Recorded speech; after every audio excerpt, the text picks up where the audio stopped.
Gone are the days when retirement meant bent backs and a sad life confined at home. Today, retirement has evolved into beautiful moments and experiences. And as a 35-year-old working professional, I feel to continue living up with traveling, reconnecting with friends, and generally doing everything that I have might missed earlier due to responsibilities during my retirement. Hey, I'm Neha, your host for this episode of Financially Speaking Conversations powered by India First Life. To chart down the path towards being financially independent and a happy retirement planning, I've reached out to Mr. Subhankar Sengupta. Mr. Subhankar Sengupta is Chief Marketing and Development Officer at India First Life Insurance. He has a rich experience of more than 27 years in financial sector. Welcome, Subhankar. Thank you, Neha.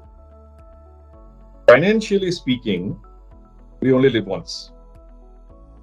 And to be prepared for retirement, and we all dream of a beautiful retirement, we need to start the process much in advance. I'm happy to help you understand this planning for a happy retirement. Great. Let's get started with the basics. Please tell us, what is a retirement plan? See, we all live with certain lifestyle. Our lifestyle gets upgraded every few years as our income rises. This is possible because we have a continued source of income. Salaried people have salaries which continually go up. Business incomes, as business progresses, goes up. But once you retire, and term means that you stop working, your major source of income may stop or reduce drastically. However, all the wishes of things to be done after retirement continue, and you would like to live the same lifestyle, and thus the expenses continue without any compromise. To achieve this, one needs to start investing from much before. That will help us to accumulate a wealth and generate regular incomes, which is a non-active income, meaning I don't have to work for that income, but my investments keep earning me this passive income. Simply put, retirement planning is a process of investment which helps us accumulate a corpus and generate a regular income post our working years. Understood. But what are the factors that we should consider during planning for retirement? See, there are many factors, but 5 major factors one needs to take into account. One is inflation. Okay, and that's the biggest. Inflation continually erodes the foundation every year. Okay, never forget to factor inflation in. Even the best laid plans will yield poor returns if the effects of inflation are not built in. And I keep giving this example: 100 rupee 10 years back does not buy the same thing that 100 rupee today buys. And that effect is inflation. A movie ticket 20 years back would have come for 5 rupees. Today, a movie ticket comes for maybe about at least 150 rupees. And that increase is the inflation. So when we retire, the amount of money that we will need to spend to stay in the same living conditions that we are in today will be the needed amount will be much more, and that increases the inflation. So that is one. The second, and probably as important or even more important, is to take care of our health. Our retirement phase may bring health concerns. As we age, normal wear and tear sets in. We have to invest in good health habits that will help safeguard our finances. Okay, so even if we have saved and planned and saved a lot of money, the underlying assumptions is that we will enjoy that money. But if our health does not permit, all those expenses will go towards taking care of our ailments that time. Third, and this is extremely important to understand, though may be a little complicated sometimes, that is the tax implication. Retirement benefits of certain investments are tax free, others may not be as tax efficient. So, when we are planning for our future much in advance, it is also important to understand which will give us the most tax efficient return. Okay. And the fourth one, out of the five that I said, is to assess our current finances, to understand our current finances. Your current and projected income and expenditure levels. Then, to keeping your financial goal in mind, work towards increased saving and while rationalizing the expenses and evaluating your risk appetite. Okay, which basically means that in a way you should first deduct your savings, then do the expenses and plan for this amount that you are saving so that it meets your end goal that you have in mind. And the fifth and the final point would be, it's extremely important to have stability of these plans. Okay, so stability is prime. If we are investing in fluctuating investments, or if we invest in, if we choose a guaranteed return but a very conservative one which does not give us enough return, okay, then we may not end up with what we wanted or with what we needed, okay, to achieve our goal. Okay. And this part is extremely important. That is why young people need to spend adequate time to find out what is the best possible source and which investments they should choose. True. This is so detailed for me. We youngsters never take these factors into consideration. So, Subhankar, is there any kind of process for this retirement planning? Retirement planning, yes, there are several actually. However, three things come to my mind immediately. One is assessment of the financial health. Okay, so every young person needs to do a proper thinking and non-emotional assessment of their financial health currently. Okay, it may include, and these are all customized. Okay, each person may be differing. Right. Two people earning the same amount of money will have different implications. Somebody may have family income, somebody may have his wife or her husband's income to add to. Right. The other person may not. Okay, therefore his expenses, his liabilities, his planning will differ. Okay, so current financial assessment and the health checkup is important. How much can we afford to start saving? And we need to understand how much we need to achieve when the corpus, as we call it, okay, in financial terms, we need to have when we retire.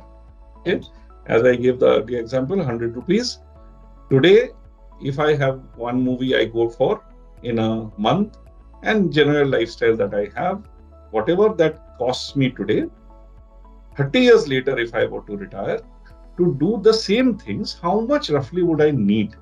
And from here to reach that corpus is the most important plan. Okay. Second is the awareness. And this is where I think today in the country we lack in financial awareness. Right. Our schools, colleges don't necessarily teach us a lot of financial knowledge. Okay, so unless and until you are working in a financial industry, either a bank or a mutual fund industry or an insurance industry, we are generally not even aware of various terms. The term pension itself is so less understood, I would say. Okay, people, because I have been in the industry, they sometimes ask questions. So somebody they're not clear who gives pension. Does the government give pension? Does banks give pension? Where should I invest to buy pension? It's not clear. They understand, okay, pension is after I retire, I will get money. But what should I do? Okay, so awareness of what is happening around us, what options are there. Options also keep changing. Okay, interest rates keep changing. So awareness is important. After all this, okay, like every good habit in the world, discipline is must to achieve. Okay, so that's about it. These three things, if somebody were to take care, I think that will be a good homework. But if you, I will take a little time, and what I could tell you are some of the is to improve on the or expand on the options that are there today. Through this podcast, maybe you can help some other youngsters on retirement planning, which generally takes a little detailed studying to understand. So let me just quickly give you some insights. Okay. Firstly, let me say that we all know from our family members, friends, etc., some of the people work in organizations who provide pension. Okay, or retirement planning is already inbuilt. So, for example, banks, PSU banks, okay, earlier people who have entered into that, or some government companies and government departments all have pensions built in. So they don't have to probably worry too much, because even after they retire, okay, the government is going to give them a pension. It is already inbuilt. They don't need to separately save for it unless they need more money than what they will get. However, that is a very small minority. Most of the other people, okay, need to plan for their own retirement. Now, when they are planning for their retirement, once you retire, basic structure is you have to pay some money to a company, okay, either a mutual fund or insurance or bank or wherever, who will take that money, utilize that money, and keep giving a return to the person. Okay, so if let's say I want to buy, it is called annuity. Okay, but let's say I'm retiring at the age of 60. At 60 years, I need to have a lot of money to invest, okay, and buy an annuity. So to save this money, there are options. But basically, annuity is the product I will buy, which will give me monthly income from there on based on the investment I do. So let's say I have saved 1 crore of rupees in the last 30 years. Now I am 60 years old. I have this 1 crore rupee with me. I can choose and see in the market what are the different annuity products. Different companies offer annuity products, mostly insurance companies. I can go to that insurance company, give them 1 crore rupees. Okay, again, in that also there are options. Somebody will say, after you die, okay, the entire 1 crore will again be returned to you. Somebody may say, no, you don't, I will not give you back the money. So the rate of return I will give you higher. All that is there. One needs to do this information. And then let's say I put in the money into one company. Now they will take the money and they will start giving me every month, whatever, let's say 1 lakh rupees or whatever. Okay. For the rest of my life, as long as I live. This is annuity. There are some rules of taxability in annuity, and people need to study to understand. The other option, okay, is not to buy an annuity, but there are certain schemes. This is a rare one, okay, from life insurance companies where you can buy a life insurance product which gives you returns after some time and for your full life. These are called whole life insurance, fixed guaranteed return they will give. Okay, so I'll give you an example. Let's say I am 50 years old and I get this product in front of me. The structure is I can start putting in for the next 10 years. I can put in every year X amount of money. So let's say I am doing a good income job or whatever. I can put in 10 lakh rupees every year, okay, from my bonus or whatever. So every year I put 10 lakh rupees. In 10 years, I put 1 crore rupees, okay, in that insurance company. After 10th year, okay, that company for my entire life will start giving me return. This return is told to me right at the first day only when I start the policy. And so say, let's say that return is 1 lakh rupees per month. Right. So when I save, I know after the age of 60, from 50 to 60, I save. After the age of 60, next month onwards, every year, every month, I will get 1 lakh rupees. In a year, I will get 12 lakhs, and throughout my life. So that is good in my plan. If that 1 lakh rupees is good enough for me, this, and if I have the 10 lakh rupees, then this works for me. So these are two options. There are many small things to take care of, but I'm just giving you the overall structure. This is truly an eye opener. And there are there any hacks that we should remember? There are no hacks. There is one big hack though, and that is to start as early as possible. There is no hack to beat this hack. Okay, so if you are listening to this, and if you think this deserves some thought, start today. Okay, there's no tomorrow. There's nothing to like starting today, immediate. Wow. Today's conversation has helped me channelize my thoughts to plan for retirement in a disciplined way. Thank you, Subhankar, for your time with us today. I'm sure our listeners will agree with me that this was in detailed discussion, which will direct them to the right investment strategies for retirement. Thank you, Neha. I hope it was of use, and I hope it finds use with the people who may listen to it. It was a pleasure to discuss this very, very important investment objective. I hope to have helped you gain a better understanding on the retirement planning process. Indeed, Shubhankar. And thank you to all our listeners for listening. You can find more such episodes on YouTube and on your favorite podcast app. Keep listening.